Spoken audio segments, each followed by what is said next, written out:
Hello guys, learning IQ के YouTube channel में आप सभी का बहुत बहुत स्वागत है। मेरा नाम है अविनाश प्रताप सिंह और हम इस सीरीज़ में इन्वॉल्वमेंट पढ़ रहे थे। अभी तक हमने चैप्टर 10 के कई पार्ट देखे थे और ये लास्ट पार्ट होने वाला है इसका। हम चैप्टर 10 को इसमें ख़त्म कर देंगे। तो चलिए शुरू करते हैं। तो अब हम देख रहे हैं कंजर्वेशन ऑफ इंडियन वल्चर्स। तो जो हमारे गिद्ध होते हैं ना, उनका कंजर्वेशन देख लेते हैं। उनके ऊपर थ्रेट्स कौन कौन से हैं, वो सारी चीज़ें हम यहाँ पे इसमें कवर करेंगे। तो इंडिया जो है हमारा एज अ कंट्री बहुत फेवरेबल रीजन है किसके लिए, वल्चर्स के लिए। क्यों? क्योंकि लार्ज पॉपुलेशन हमारे देश की हिंदू रिलीजन से आती है। आपको पता होगा कैटल का या काऊ का स्पेशल सिग्निफिकेंस होता है हमारे रिलीजन में, और उसी कारण कैटल कंज्यूम नहीं की जाती किसी लोगों के द्वारा। तो कैटल की जब डेथ होती है तो ऑब्वियसली उसको जानवर ही खाएंगे, है ना, दूसरे जानवर जो हमारे गिद्ध हो गए, जंगली कुत्ते हो गए, वो सारे। तो इसलिए फूड ऐसा सोर्स बहुत हाई अमाउंट में इंडिया में अवेलेबल है। उसके साथ साथ इंडिया में हाई स्पीसीज डाइवर्सिटी भी देखने को मिलती है फूड की। तो जैसे कैटल है, बुफेलो है, तो कई अमाउंट ऑफ फूड भी मिल जाते हैं। तो वल्चर्स के लिए फूड की कोई कमी नहीं है यहाँ पे। इंडिया में टोटल कितनी स्पीसीज पाई जाती हैं वल्चर्स की? 9, है ना। तो 9 स्पीसीज आपको देखने को मिलेंगी। लेकिन सबसे बड़ा थ्रेट्स वल्चर्स को आता कहाँ है इंडिया में? वो आता है डाइक्लोफिनैक नाम की एक वेटनरी ड्रग से, है ना। तो डाइक्लोफिनैक आपको पता होगा कि हम लोग भी लेते हैं पेन के केस में, है ना, पेन के केस में। और और भी किसी टाइप की इंजरी होती है तो उस केस में हम डाइक्लोफिनैक कंज्यूम करते हैं। यही सेम ड्रग दी जाती थी वेटनरी, जो हमारी कैटल्स हैं, जब उनको फीवर हो जाता, जब उनको पेन हो रहा होता था, या फिर कोई डिसीज़ या वॉन्ड्स हो गए होते थे, तो उस केस में डाइक्लोफिनैक दी जाती थी। तो उससे होता क्या था ना, जो हमारे गिद्ध हैं, जो हमारे वल्चर्स हैं, उनका रीनल फेलियर, मतलब उनका जो किडनी है वो फेल हो जाती थी, जिसके कारण जो मेजॉरिटी स्पीसीज एक्सटिंक्ट होने की कगार पे आ गई। तो ये अचानक से हुआ कब? 1993 से 2002 के बीच में, आप देख सकते हैं। तो सबसे जो इफेक्टेड स्पीसीज थी इंडिया में वो कौन सी थी? जिप्स स्पीसीज की, है ना। तो इसमें जो वाइट रम्प्ड वल्चर था हमारा, इसकी 99.7% पॉपुलेशन गिर गई इस पीरियड में, 1993 से 2002 के पीरियड में। सिमिलरली जो इंडियन वल्चर और स्लेंडर बिल्ड वल्चर्स था, उसकी 97.4% पॉपुलेशन गिर गई इसी पीरियड में। तो इतनी ह्यूज अमाउंट पॉपुलेशन गिरी है इतने शॉर्ट शॉर्ट से पीरियड में। सबके पीछे रीज़न था किडनी फेलियर, है ना। किडनी फेलियर होता क्यों है? क्योंकि वल्चर्स में वो एंजाइम नहीं पाए जाते जो डाइक्लोफिनैक को ब्रेक करते हैं। यहाँ पे आप देख सकते हैं लिखा हुआ है। सिमिलरली जिप्स स्पीसीज के दो और वल्चर हैं, जैसे हिमालयन वल्चर हो गया, यूरेशियन ग्रिफन हो गया। इनके ऊपर कम इफेक्ट हुआ था क्योंकि ये विंटर्स में नीचे आते हैं, तो कम टाइम के लिए नीचे वाले एरिया में रहते हैं। मोस्टली टाइम पे ये कहाँ रहेंगे? माउंटेन्स के एरिया में रहेंगे। तो इसीलिए जो डाइक्लोफिनैक का कंटेमिनेशन है उससे कम इफेक्टेड रहते हैं ये। अब उसके बाद हम देखते हैं कॉन्सिक्वेंसेस क्या होते हैं डी पॉपुलेशन ऑफ वल्चर्स की। तो वल्चर्स आपको पता होगा एक पब्लिक सैनिटेशन में ह्यूज रोल प्ले करते हैं। कैसे? कैसे? सपोज करिए कहीं पहले कोई गाय की डेथ हो गई, तो उस केस में क्या होता था, वल्चर्स अलग अलग आके उसको पूरा जो फ्लैश होता था, जो सड़ता है ओपन में अगर रह जाए, तो वो नहीं होता था, पूरा ये फ्लैश खा लेते थे। हड्डियाँ हड्डियाँ नहीं सड़ती हैं, है ना। तो इससे कोई बीमारी नहीं फैलती थी, इससे कोई और जो पैथोजेंस हैं वो नहीं फैलते थे आगे। तो वो सारी चीज़ें प्रिवेंट हो जाती थी। तो एक पब्लिक सैनिटेशन में वल्चर्स का ह्यूज रोल है ना। लेकिन जैसे ही इनकी पॉपुलेशन अब इतनी ज़्यादा कम हुई है, उससे होता क्या है कि अब जो कैटल्स की डेथ होती है, मान लीजिए किसी के खेत में कैटल गिर रखी हुई है, पड़ी हुई है, अब वहाँ पे वो सड़ रही है, तो उससे क्या होगा कि आसपास उससे सड़ेगी तो उससे वाटर निकलेगा, वो खेतों में जाएगा, उससे जो आसपास का ड्रिंकिंग वाटर है वो कंटेमिनेट होगा, जो वहाँ की सॉइल है वो कंटेमिनेट होगी। उसके साथ साथ जो और जानवर हैं, जैसे वाइल्ड डॉग हो गए जो मांस खाते हैं, ऐसे ऐसे जानवरों का, या रैट्स हो गया कुछ, उनकी पॉपुलेशन भी बढ़ेगी। तो अब आप बोलोगे डिफरेंस क्या है? अगर फ्लैश ही खाना है तो वल्चर्स खाएं या फिर डॉग खाएं, डिफरेंस कहाँ पे आ जाता है? तो डिफरेंट आता है कि उनके मेटाबॉलिज्म में। तो वल्चर का जो मेटाबॉलिज्म होता है एक डेड एंड होता है। डेड एंड मतलब इतना अच्छा मेटाबॉलिज्म होता है कि कोई भी पैथोजन ये खाता है तो सब मर जाते हैं इसके पेट में अंदर जाके, है ना। लेकिन डॉग्स और रैट्स के साथ ये केस नहीं है। डॉग्स और रैट जब ये फ्लैश खाएंगे किसी सड़ी हुई गाय का या किसी बफेलो है उसका खाएंगे, तो उस केस में हो सकता है कि वो कैरियर बन जाए किसके? पैथोजेंस के। पैथोजेंस क्या होते हैं?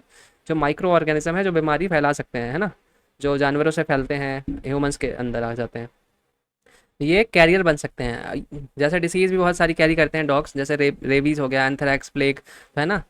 तो यहीं पे एक ह्यूज डिफरेंस आता है। तो एक ह्यूमंस के तौर पे या पब्लिक सैनिटेशन के तौर पे इनकी डी पॉपुलेशन से बहुत ज़्यादा इफेक्ट पड़ा है। फिर इंडिया की वल्चर स्पीसीज हम देख लेते हैं अब एक एक करके, इनके स्टेटस भी देख लेते हैं। अब इंडिया में जो वल्चर स्पीसीज पाई जाती है उसको कहा जाता है ओल्ड वर्ल्ड वल्चर। ये कहाँ कहाँ मिलते हैं? यूरोप, एशिया और अफ्रीका में। कौन कौन सी फैमिली के ये बिलोंग करते हैं? एसिपिट्रिडे फैमिली के। तो अब इसमें कौन कौन सी स्पीसीज हैं वो देख लेते हैं, कौन कौन से टाइप के वल्चर्स हैं वो देख लेते हैं। तो पहला कौन सा है? White rumped vultures. तो ये पहले गंगेटिक जो प्लेन्स है हमारे इंडिया के, वहाँ बहुत कॉमन था, लेकिन ऑब्वियसली अभी क्रिटिकली एंडेंजर्ड है, तो मतलब बहुत छोटे छोटे पैचेस में अवेलेबल है, बहुत छोटे नंबर्स में। तो IUCN में क्रिटिकली एंडेंजर्ड, CMS में अपेंडिक्स 1 और वाइल्ड लाइफ प्रोटेक्शन एक्ट में शेड्यूल 1, है ना। अब हम आगे चलते हैं। अब हमारा रेड हेडेड वल्चर है, तो इसको एशियन किंग वल्चर भी बोलते हैं, इंडियन ब्लैक वल्चर भी बोलते हैं, और पौंडीचेरी वल्चर भी बोलते हैं। इसका स्टेटस देख सकते हैं आप, IUCN में क्रिटिकली एंडेंजर्ड, CMS में अपेंडिक्स 1 और वाइल्ड लाइफ प्रोटेक्शन एक्ट में शेड्यूल 4। तो शेड्यूल 4 अब ये पुरानी इन्फॉर्मेशन है, अब नए एक्ट के अकॉर्डिंग जो हमारा अमेंडमेंट हुई है वाइल्ड लाइफ प्रोटेक्शन एक्ट में, उसमें शेड्यूल 1 में सारे वल्चर शिफ्ट हो चुके हैं। तो जहाँ जहाँ पे आपको बुक में वल्चर के केस में शेड्यूल 4 देखने को मिलेगा, आप उसको चेंज करके 1 कर सकते हैं। बाकी कुछ ऐसी स्पीसीज हैं जो वाइल्ड लाइफ प्रोटेक्शन एक्ट से हटा दी गई हैं। तो अगर ऑप्शन कभी आया MCQ में करने को, या तो शेड्यूल 1 होगा वाइल्ड लाइफ प्रोटेक्शन एक्ट का, या फिर नहीं होगा, नॉट एप्लीकेबल, है ना। और कोई शेड्यूल इसमें एक्ट एप्लीकेबल नहीं है। अब हम आगे देखते हैं। इंडियन लॉन्ग बिल्ड वल्चर, तो ये कहाँ कहाँ नेटिव है, इंडिया, पाकिस्तान और नेपाल का। तो ये क्रिटिकली एंडेंजर्ड है, अपेंडिक्स 1 में है CMS के, और वाइल्ड लाइफ प्रोटेक्शन एक्ट के शेड्यूल 1 में है। अब हम आगे चलते हैं। फिर स्लेंडर बिल्ड वल्चर है हमारा, ये सब हिमालयन रीजन और साउथ ईस्ट एशिया में देखने को मिलता है ये। इसका भी स्टेटस देख सकते हैं, क्रिटिकली एंडेंजर्ड, अपेंडिक्स 1 और schedule 1 of wild life protection act. Photos के साथ याद रखेंगे तो ईजी पड़ेगा याद रखने को। फिर इसके बाद है इजिप्शियन वल्चर, तो एंडेंजर्ड स्पीसीज, CMS का अपेंडिक्स 1 और वाइल्ड लाइफ प्रोटेक्शन एक्ट का शेड्यूल 1, है ना। तो इसको आप बुक में अपनी करेक्ट कर लीजिएगा। फिर Himalayan Griffin vulture, near threatened है ये, हिमालयाज और तिब्बतियन प्लेटू में देखने को मिलता है, अपेंडिक्स 2 में CMS के आता है, और वाइल्ड लाइफ प्रोटेक्शन एक्ट के शेड्यूल 1 में। फिर बियर्डेड वल्चर है, it lives and breeds on high mountains, तो हाई जो माउंटेन्स है वहाँ पे ये देखने को मिलेगा आपको, नियर थ्रेटेंड है, अपेंडिक्स 2 में है और शेड्यूल 1 में है, तो इसको भी करेक्ट कर लीजिएगा। फिर सिनेरियस वल्चर है, ये भी शेड्यूल 1 कर लीजिएगा, डिस्ट्रीब्यूटेड थ्रू आउट यूरेशिया। तो इनमें से कुछ जो ऐसे वल्चर्स हैं ना जो इंडिया के नेटिव नहीं है, तो इनको एलिमिनेट भी, हटा भी दिया गया है वाइल्ड लाइफ प्रोटेक्शन एक्ट से। तो MCQ के लिए आपके पास यही ऑप्शन होगा, या तो शेड्यूल 1 या तो नॉट एप्लीकेबल। और ऐसे कभी करके आपसे नहीं पूछेगा कि स्पीसीज वो मेंशन ही नहीं है वाइल्ड लाइफ प्रोटेक्शन एक्ट में, और आपसे स्टेटस पूछ ले उसका। इस टाइप के क्वेश्चन UPSC नहीं बनाता। अब आगे चलते हैं। फिर ग्रिफन वल्चर है हमारा लीस्ट कंसर्न में, अपेंडिक्स 2 CMS और वाइल्ड लाइफ प्रोटेक्शन एक्ट के शेड्यूल 4 में नहीं आएगा, शेड्यूल 1 में आएगा। फिर जो major non Indian vulture species है उनको भी देख लेते हैं, जैसे वाइट बैक्ड वल्चर है, क्रिटिकली एंडेंजर्ड, IUCN के स्टेटस में, CMS के अपेंडिक्स 1 में और वाइल्ड लाइफ प्रोटेक्शन एक्ट के शेड्यूल 1 में, या फिर नॉट एप्लीकेबल। फिर रपल स्क्रीन वल्चर, तो साहेल रीजन और ईस्ट अफ्रीका में है, क्रिटिकली एंडेंजर्ड, अपेंडिक्स 1, शेड्यूल 4 में नहीं आएगा, या तो 1 में होगा या फिर मेंशन नहीं होगा। तो अब हम देख लेते हैं कौन कौन से स्टेप्स लिए गए हैं गवर्नमेंट के द्वारा टू प्रोटेक्ट वल्चर्स। तो वल्चर्स की जो मेजॉरिटी स्पीसीज़ है वो कौन से प्लान के अंदर प्रोटेक्ट की जाती है, स्पीसीज़ रिकवरी प्रोग्राम कौन सा है, integrated development of wild life habitat, इस प्रोग्राम के अंदर जो वल्चर की स्पीसीज़ है इसको भी प्रोटेक्ट किया जाता है। अब ये एक पुरानी इन्फॉर्मेशन देख सकते हैं आप, इसको काट दीजिए, कोई इन्फॉर्मेशन नहीं है, ये अपडेट हो चुकी है। अब सारी स्पीसीज जो वल्चर्स की हमारी शेड्यूल 1 में आती हैं, शेड्यूल 1 में, राइट। फिर इसी तरीके से पंजाब और महाराष्ट्र फॉरेस्ट डिपार्टमेंट ने वल्चर रेस्टोरेंट का कॉन्सेप्ट लाया, जिसमें जो यूनिक और रेयर वल्चर्स हैं उनके उनके लिए टेबल्स ऐसे लगाई गई थी, फूड की, ऑब्वियसली यहाँ पे फ्लैश होगा, मीट होगा, है ना, खाने के लिए उनके। ये वल्चर रेस्टोरेंट का कॉन्सेप्ट है। फिर जो हमारी सेंट्रल जू अथॉरिटी है और बॉम्बे नेचुरल हिस्ट्री सोसाइटी है, इन लोगों ने मिलके वल्चर कंजर्वेशन ब्रीडिंग प्रोग्राम चलाया था, जो कि हाईली सक्सेसफुल रहा है ना। फिर वल्चर सेफ जोन का कॉन्सेप्ट बनाया गया था। वल्चर सेफ जोन भी वैसे ही छोटे छोटे जोन्स होते हैं जहाँ पे ऑब्वियसली डाइक्लोफिनैक वाली काउज नहीं होंगी, है ना, आसपास के एरिया सेफ होंगे उस मामले में। तो ये वल्चर सेफ जोन का कॉन्सेप्ट बना। आप देख सकते हैं यहाँ टारगेट अवेयरनेस फैलाई जाती है, टारगेटेड, ताकि जो इसके अराउंड का भी जो रीजन है, जो बफर एरिया जिसे हम बोलते हैं, वहाँ पे भी डाइक्लोफिनैक ना आए, लोगों में ये अवेयरनेस रहे। तो वल्चर सेफ जोन कहाँ कहाँ देखने को मिलते हैं यूजुअली, वैसे तो ऑल इंडिया में है 8 के अराउंड, बट जैसे जिम कॉर्बेट उत्तराखंड में है, दुधवा नेशनल पार्क जो है, फिर करता मियाँ घाट फॉरेस्ट रिजर्व है यूपी में, यहाँ पे भी आपको देखने को मिलेंगे। नेपाल इंडिया के बॉर्डर्स में भी देखने को मिलते हैं, नेपाल के साथ भी हम कोलैबोरेट कर रहे हैं वल्चर सेफ जोन बनाने में। अब हम आगे चलते हैं। तो यहाँ पे आप देख सकते हैं वल्चर सेफ जोन, तो इनका आइडिया कैसे रहता है, कोर रीजन रहेगा यहाँ पे 50 किलोमीटर के राउंड, और उसके बाद बफर रीजन रहेगा 50 किलोमीटर के राउंड। तो यहाँ पे आप देख सकते हैं इनकी कैरेक्टरिस्टिक क्या क्या है। तो यहाँ पे मैक्सिमम लिखा है या मिनिमम होना चाहिए, इसको आप करेक्ट कर लीजिएगा, क्योंकि जब हम कोर रीजन की बात करते हैं तो वहाँ हमें नो डाइक्लोफेनाक चाहिए, है ना, नो डाइक्लोफेनाक। अब जब कोर रीजन से हम निकलेंगे पीएम बफर की तरफ, तो वहाँ पे हमें मिनिमम चाहिए ना कि मैक्सिमम। तो ये टाइपिंग मिस्टेक हो सकती है वहाँ पे, इसको आप सुधार लीजिएगा। 8 जो सेफ जोन है वल्चर्स के वो कौन कौन से हैं यहाँ पे आप देख सकते हैं, है ना। तो अलग अलग लिस्टेड हैं, एक बार आप उसको रीडिंग कर लीजिएगा। अब हम आगे चलते हैं। फिर इसके बाद है action plan for vulture conservation in India 2020 से 2025। तो इसका बेसिकली ऑब्जेक्टिव यही था कि जो डाइक्लोफिनैक फूड चेन है में है वल्चर के, उसको रिमूव करना है। अब वो कैसे करेंगे? जो वेटनरी की जो दवाइयाँ हैं उसकी सेल को स्ट्रिक्टली रेगुलेट करेंगे। जो टेस्टिंग हो रही है नई दवाइयों की, वेटनरी ड्रग्स की, उनको भी टेस्ट करेंगे वल्चर्स के ऊपर, और तभी अप्रूवल देंगे जब वो सेफ़ होगी, है ना, वल्चर्स के लिए। इसके साथ साथ जो डाइक्लोफिनैक के अलावा जो टॉक्सिक ड्रग्स हैं वल्चर्स के लिए, उनको भी बैन किया जाएगा वेटनरी पर्पसेस के लिए, जैसे एरिक्लोफिनैक, कीटोप्रोफेन, है ना। इसमें 9 जो हमारी वल्चर स्पीसीज़ हैं इंडिया की, टोटल 9 ही है, वो सारी कवर्ड है इसमें। और हर स्टेट से एक वल्चर जोन, सेफ जोन में ये अप्लाई किया जाएगा। फिर डाइक्लोफिनैक अल्टरनेटिव के बारे में है यहाँ पे। तो डाइक्लोफिनैक हमारी वेटनरी पर्पस के लिए 2006 में बैन कर दी गई थी। तो इसके रिप्लेसमेंट ड्रग कौन सी बनी है? मेलाक्सिकैम। तो आपको पता होगा डाइक्लोफिनैक अभी भी ह्यूमंस के लिए, हम लोग के लिए तो अवेलेबल है ना, जेल्स में, जैसे पेन रिमूवल जेल होते हैं उनमें अवेलेबल होती है। फिर टैबलेट के फॉर्म में भी आती है ये, अगर किसी को पेन हो रहा है तो वो भी खा सकता है डाइक्लोफिनैक, है ना, ऑब्वियसली डॉक्टर से पूछने के बाद। तो इसीलिए अगर ह्यूमंस के लिए अवेलेबल है तो यही दवाइयाँ चोरी छुपे आज भी ब्लैक मार्केट के थ्रू कैटल्स के पास पहुँच जाती हैं, है ना। तो ये एक बहुत बड़ा थ्रेट है आज के केस में भी। इट इज़ फॉर जो वेटनरी डॉक्टर्स हैं, उनको ये इनिशिएटिव लेना चाहिए कि वो ही अलाउ ना करें ऐसी ड्रग्स, ताकि जो दूसरी स्पीसीज़ है हमारी जानवर की, जो हमारी गिद्ध हैं, पक्षी हैं, उनकी लाइफ थ्रेटन ना हो। फिर हमारी जो बाकी कुछ अच्छी बड़ी एफर्ट्स हैं नेशनल लेवल पे, उनको देख लेते हैं। सो बेसिकली एक प्रोजेक्ट हंगुल लॉन्च हुआ था कश्मीरी स्टैग जो है हमारा, उसके कंजर्वेशन के लिए। तो कश्मीरी स्टैग हमारा जो है वो किसकी सब स्पीसीज़ है? सेंट्रल एशियन रेड डियर की, है ना।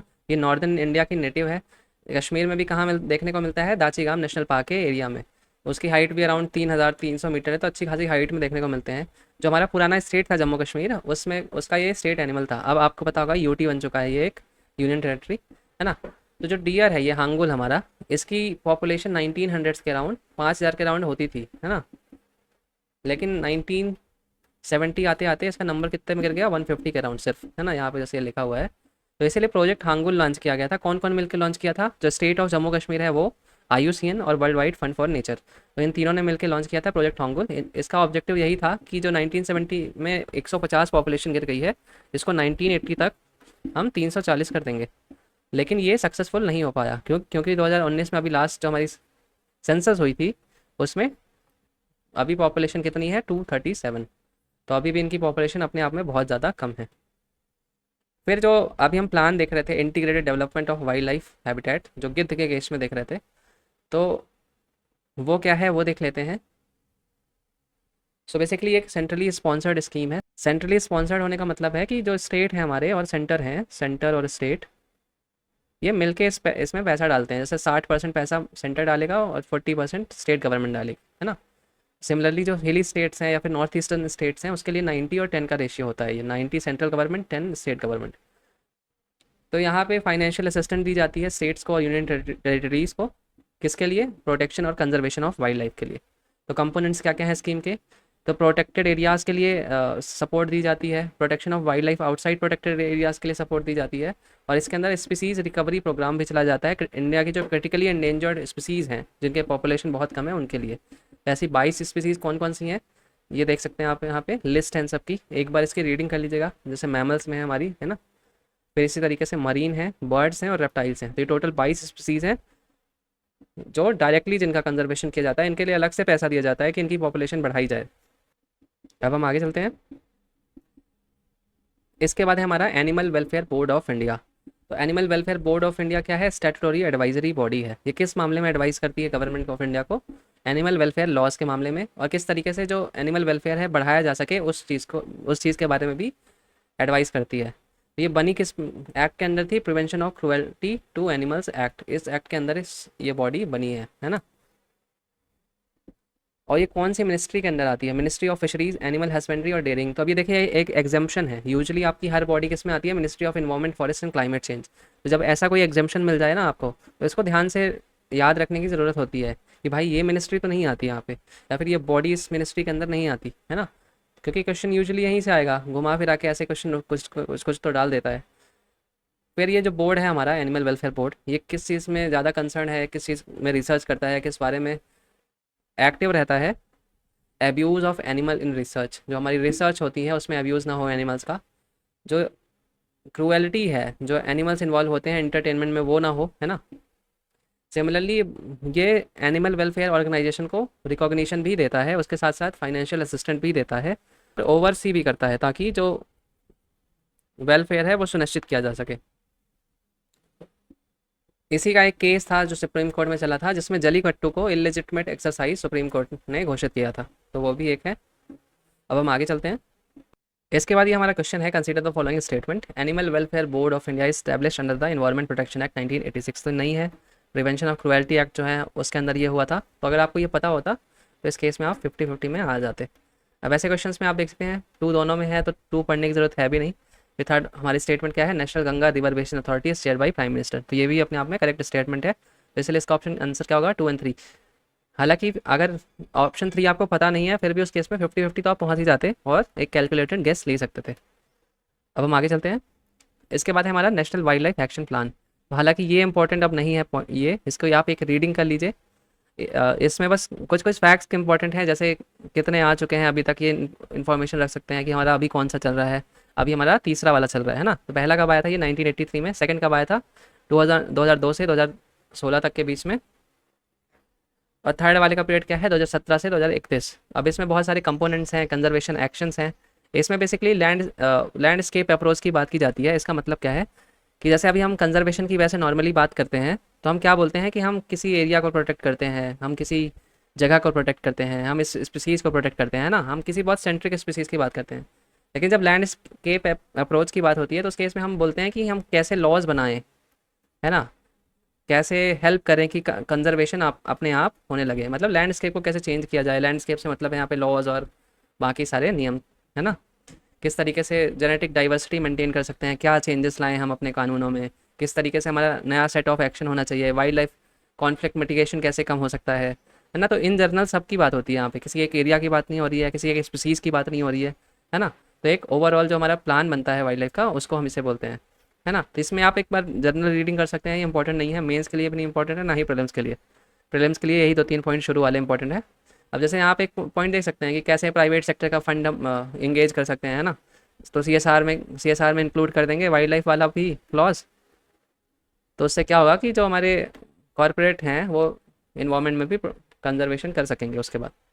तो इसकी एक रीडिंग कर लीजिएगा, यहाँ पे भी वही लिखा हुआ है लैंडस्केप अप्रोच के बारे में।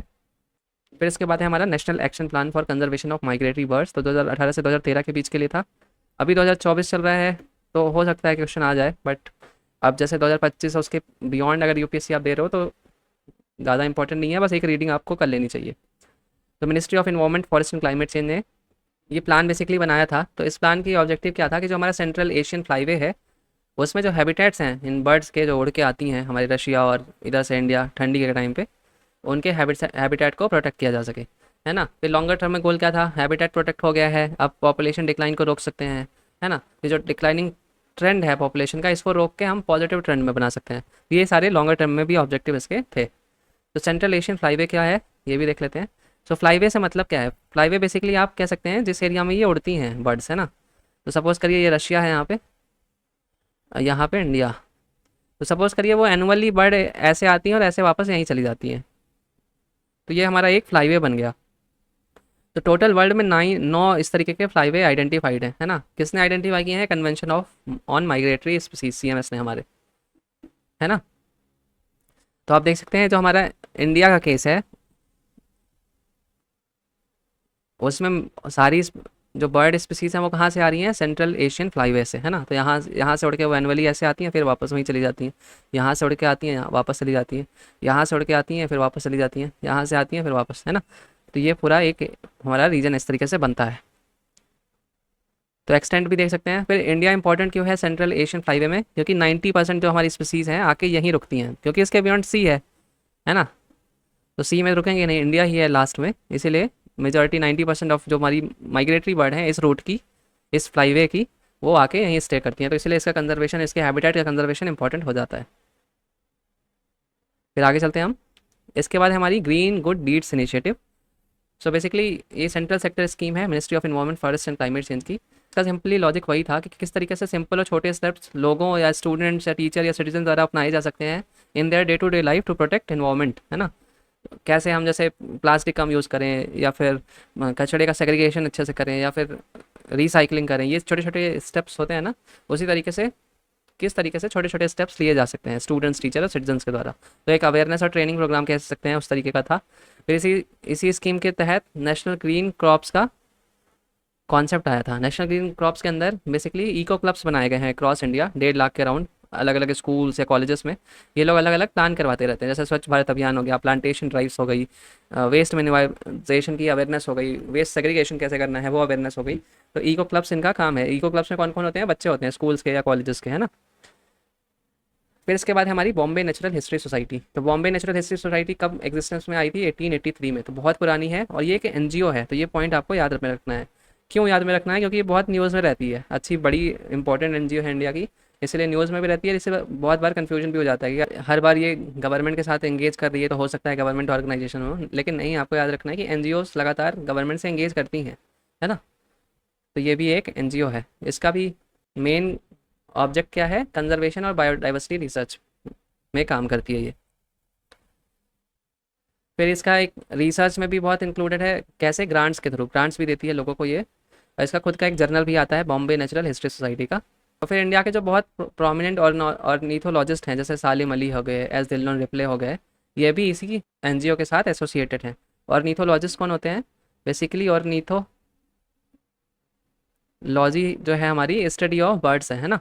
तो इसीलिए जो स्टडी ऑफ बर्ड्स करता है, स्टडी ऑफ बर्ड्स करता है, उसको हम क्या बोलते हैं? ऑर्निथोलॉजिस्ट। तो अब हम आगे चलते हैं। फिर इंटरनेशनल एफर्ट्स कौन कौन सी हैं वाइल्ड लाइफ कंजर्वेशन को लेके? तो पहली है हमारी world wild life fund for nature, तो WWF इसको हम बोलते हैं। इसका पहले क्या नाम था? सिर्फ हमारा वर्ल्ड वाइल्ड लाइफ फंड। तो ये 1961 में बनी थी। ये भी एक एनजीओ है, और इसके हेडक्वार्टर्स कहाँ हैं? ग्लैंड, स्विट्जरलैंड में, राइट। इसका फील्ड क्या है वर्क का? विल्डरनेस प्रिजर्वेशन और reduction of human impact on environment, है ना। इसके एम क्या है? To stop degradation of planet's natural environment and to build a future in which human live in harmony with nature. तो मेनली ये factual information important हो जाती है, इसको याद रखिएगा, है ना। 1961 में बनी थी, ग्लैंड स्विट्जरलैंड में है, एनजीओ है अपने आप में। Main area of field of interest क्या है इसका, है ना। फिर इसकी इनिशिएटिव्स कौन कौन सी हैं? मेन ट्रैफिक है ना, जो WWF और IUCN ने मिलकर बनाई थी। फिर इसके बाद लिविंग प्लानट रिपोर्ट, ये हर 2 साल में रिलीज़ करती है, 1998 से करती आ रही है। फिर कैंपेन्स हैं कुछ, जैसे अर्थ आवर हो गई और डेट फॉर नेचर स्वैप हो गया, तो ये कैंपेन भी है, इनिशिएटिव्स भी world wide fund for nature की है। अब इसको एक एक करके बता देता हूँ। वर्ल्ड अर्थ आवर क्या होता है? बेसिकली ये 2007 से हम इसको इनिशिएटिव को चला रहे हैं। तो इसमें बेसिकली जो लोग हैं उनको मोटिवेट किया जाता है, उनको बोला जाता है कि जो लास्ट सैटरडे ऑफ मार्च होगा ना, उसमें आप 1 घंटे के लिए रात को 8:30 से 9:30 बजे अपनी नॉन एसेंशियल लाइटिंग जो है घरों की, उसको आप बंद कर दें। मतलब कहीं भी बल्ब एक्स्ट्रा जल रहे हैं, कुछ भी सामान जो नॉन एसेंशियल है, फ़ैन कहीं का एक्स्ट्रा जल रहा है, कुछ एक्स्ट्रा है, तो उसको बंद कर दीजिए पूरी तरीके से। इंडिया में तो बोलते हैं कम्प्लीटली ही लाइट बंद कर दो 1 घंटे को, बट वो तो बहुत एक्सट्रीम है। ये बोलते हैं नॉन एसेंशियल लाइटिंग, मतलब जो एसेंशियल नहीं है, तो उसको बंद करने को। तो एक इसका एक सिंबॉलिक कॉल है फॉर इन्वायरमेंटल प्रोटेक्शन, क्योंकि जब हर हर बार अर्थ आवर आता है, तो सारे जो CM हैं देश के, है ना, सॉरी स्टेट्स के, और जो PM है, प्राइम मिनिस्टर हैं देश के, वो भी इस बारे में ट्वीट करते हैं या फिर लोगों को बोलते हैं। तो उससे एक लोगों में अवेयरनेस फैलती है या क्यूरियोसिटी फैलती है कि भाई ये क्या बात हो रही है, क्या चीज़ है अर्थ आवर, और क्यों इस बारे में बात हो रही है। तो उससे बहुत लोग इंस्पायर भी होते होंगे कि 1 घंटे क्या, अब हम इस तरीके की लाइफ स्टाइल ही अडॉप्ट करते हैं जिससे हम फालतू के कुछ एक्स्ट्रा ना चलाएं, है ना। तो वो सारे पॉइंट वहाँ पे हैं। तो एक सिम्बॉलिक नेचर के तौर पे अपने आप में अर्थ आवर का बहुत बड़ा रिलेवेंस है। तो यहाँ पे देख सकते हैं ये प्रैक्टिकल या ग्राउंड लेवल पे भी बहुत इम्पैक्ट लाने में सक्सेसफुल रही है। फिर इसी तरीके से डेट फॉर नेचर स्वैप जो है हमारा, आप सपोज करिए कोई बैंक है, किसी ने क्रेडिट दे रखा है किसी गवर्नमेंट को, क्रेडिट से मतलब सॉरी लोन दे रखा है। तो इस इनिशिएटिव के अंदर जो क्रेडिटर्स हैं हमारे, वो इस जो लोन को दे रखा है उसको भूल जाएंगे या रीनिगोशिएट कर देंगे। मतलब पहले मान लीजिए 100 रुपये देने थे, वापस वो बोल देंगे चलो 50 ही दे दो अब आप। तो 50 रुपये जो बचा वो कहाँ जाएगा? इन्वायरमेंटल कंजर्वेशन एक्टिविटीज़ में। तो अगर कोई क्रेडिटर से ये करना चाहता है तो वो कर सकता है ना। तो डेट फॉर नेचर स्वैप का मतलब यही है कि हम आपके लोन को भूल जाएंगे, लेकिन इस कंडीशन में भूलेंगे कि वो आप जो बचा कुचा पैसा है उससे, लोन से, उस पैसे को आप कहाँ पे इन्वायरमेंटल कंजर्वेशन एक्टिविटी में यूज़ करेंगे। फिर इसके बाद है हमारा इंटरनेशनल व्हेलिंग कमीशन। तो जो वेल्स हैं हमारी फिशेस जो हम देखते हैं बड़ी बहुत बड़ी होती हैं, उनके कंजर्वेशन के लिए ये कमीशन बना है। एक नॉन यूएन बॉडी है, ये कब एग्जिस्टेंस में आई थी या फिर किस कन्वेंशन के अंडर एग्जिस्टेंस में आई थी, वो है International Convention for Regulation of Whaling, है ना। तो इसके हेडक्वार्टर्स कहाँ है, यूनाइटेड किंगडम्स में है। तो जो वेल की पॉपुलेशन है और जो वेलिंग इंडस्ट्री है, मतलब जो कमर्शियल तौर पे भी वेलों को मारा जाता है ना, जापान में बहुत ज़्यादा होता है ये। तो उसका प्रॉपर ऑर्डरली डेवलपमेंट हो, ओवर एक्सप्लॉयटेशन ना हो, है ना, और जो वेल्स की पॉपुलेशन है उसको कंजर्व किया जा सके, तो मेन काम इसके ये हैं। फिर ये इंटरनेशनल वाटर्स पे बहुत सारे एरिया को डेजिग्नेट करती है एज अ वेलिंग सेंचुरीज। तो इंडियन ओशन में भी जैसे है हमारी इंडियन ओशन वेल सेंचुरी सिचिल्स के अराउंड, है ना। फिर जो पार्टिसिपेशन है इंटरनेशनल वेलिंग कमीशन में, वो उन स्टेट तक लिमिटेड नहीं है जो हंट कर रहे हैं वेल को, है ना। कोई भी बन सकता है बेसिकली इनका मेंबर, जैसे इंडिया भी एक मेंबर है इंटरनेशनल वेलिंग कमीशन का। फिर 1982 में जो कमर्शियल वेलिंग है, मतलब प्रॉफिट के लिए जो वेल्स को मारा जाता है, वेलिंग का मतलब यहाँ पे मतलब किलिंग वेल, मतलब वेल को मारना, वेलिंग लिखा है, वेलिंग लिख के आ रहा है हर जगह। तो जो कमर्शियल वेलिंग है मतलब प्रॉफिट के लिए वेल्स को मारना, उस पर रोक लगा दी थी, है ना। बैन तो नहीं, मतलब एक रोक बोलते हैं मोरेटोरियम को हम, कि रोक लग गई थी, अभी नहीं मारोगे और ऐसे करके। लेकिन जो साइंटिफिक रिसर्च है या फिर एक दो और क्लास के अंदर स्टिल अलाउड था, है ना। लेकिन अब इससे कमर्शियल वेलिंग बंद कर दी तो इससे नुकसान होगा कंट्रीज़ को, है ना, उनके प्रॉफिट पे। और ये सबसे ज़्यादा कहाँ है इस तरीके की इंडस्ट्री, जापान में।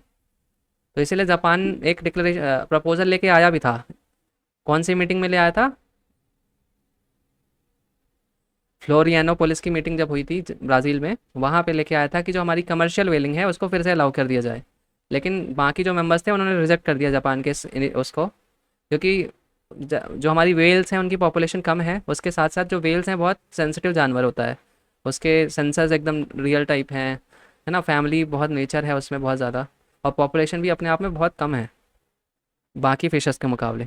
इसीलिए बाकी कंट्रीज़ पसंद नहीं करती वेलिंग को। हालांकि इस रिजेक्शन के बाद जापान अपना विड्रॉल कर लेता है, मतलब वो इस कमीशन से ही बाहर निकल जाता है, क्योंकि उसके लिए profit from whaling is more important than conservation. तो बहुत बार होता है ऐसा कि कंट्रीज़ अपना प्रॉफिट को पहली प्रायोरिटी देती हैं as compare to conservation of species.